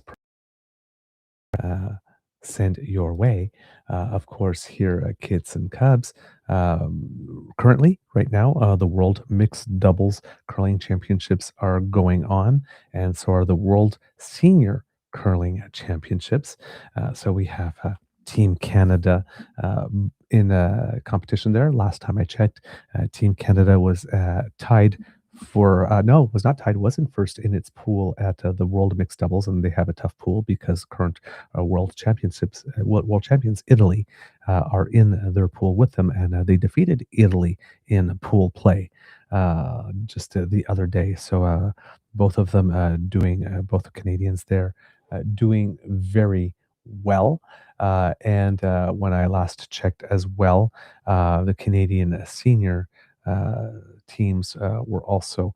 Um, I, I actually, I'm just realizing now that I only checked for one of the teams of men or women, but one of them was in first place in their pool, and I don't remember which it was. Uh, but this is it's going on right now. So Kadriana and Colton Lott are off to a hot start at the World Mixed Doubles Curling Championships, and so there's a lot to cheer for there. I believe those who want to watch it, it's available on the World Curling website, and you'll have to pay for it. It's not being carried by CBC for some reason or any of the Canadian sports channels. Um, in the world of triathlon, Charles Paquet stood on a World Triathlon Championship Series podium for the first time when he finished third at the season opener at Samarkand, Uzbekistan on Saturday. 29-year-old put together a complete race, capped off by a dramatic sprint finish to achieve the big career breakthrough. He finished in 1:43.41 behind only gold medalist uh, Vasco Vilaca of Portugal in 1:43.33 and runner-up Henry Graf of Germany in 1:43.37. Uh, so yeah, not that far off behind, just 4 seconds off second place. Quote, "It's amazing to start the season like this," said Paquet. "Last year I was disappointed not to podium, having been close a few times, so it's a great feeling. With Abu Dhabi cancelled, I had a good training block in Girona, good volume, and now I'm looking ahead of the WTCS in Alghero." And here at Kits and Cubs, we have a little bit of the podium here for you to take a look at. And we can see Monsieur Paquet. Nope. Again, it keeps doing this, not showing the page I asked for, but the page that was there before. There we go. This is the podium. Hopefully it is showing now. No, it is not yet. Okay, one more time. There we go. So Mr. Paquet here on the right with his medal from the competition. Very, very, very uh, good thing to have achieved. Makes us proud. He was in 12th place coming out of the 1.5 kilometer swim, and then was in 8th place after the 40 kilometer bike, and then, of course, finished third. As we mentioned yesterday, Ethan Katzberg and Cameron Rogers won the hammer throw events at the Keep Kaino Classic in Nairobi, Kenya. And then, but there was some more track and field athletes. On Sunday, Jerome Blake ran a personal best 9.93 seconds to win the men's 100 meter at the Botswana Golden Grand Prix, and Andre de Grasse was just behind him in second at 9.95. It was just the third time ever that the two Canadian men ran sub 10 seconds in the same wind legal race, and not since Donovan Bailey and Bruni Surin did it twice in the 1990s. A little bit of history there. DeGrasse followed up by winning the men's 200 meter in 19.84 seconds. That's his best time in that event since 2023. So definitely on the mend from his injuries. Aaron Brown finished second in 20.07 seconds. All three men, along with their fellow Olympic gold medalist Brendan Rodney, are set to compete at the World Relays in Gaborone, Botswana this coming weekend. Audrey Leduc was also at the Botswana Golden Grand Prix and finished third in the women's 100 meter in 11.10 seconds. So there you go. And then for the second straight week in cycling on the UCI Track World Cup circuit, Lauriane Genet finished fourth in the women's sprint, this time in Nilai, Malaysia. Genet lost the bronze medal matchup to China's Yuan Ling on Saturday, but matched her career best World Cup result in the sprint event. In the women's Keirin on Sunday, Genet appeared to have won the bronze medal, but she was relegated for entering the sprinter's lane when the opponent was already there and ended up ranked sixth in the final. Oh, poop.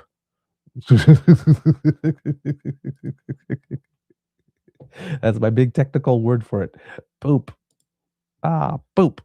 And for those of you, kids and cubs, who are following the hockey, especially at the junior level, if you are a WHL fan, the semis are set, and it's the That's the Prince Albert Raiders versus the Medicine Hat Tigers, and the Everett Silvertips versus the Penticton V's.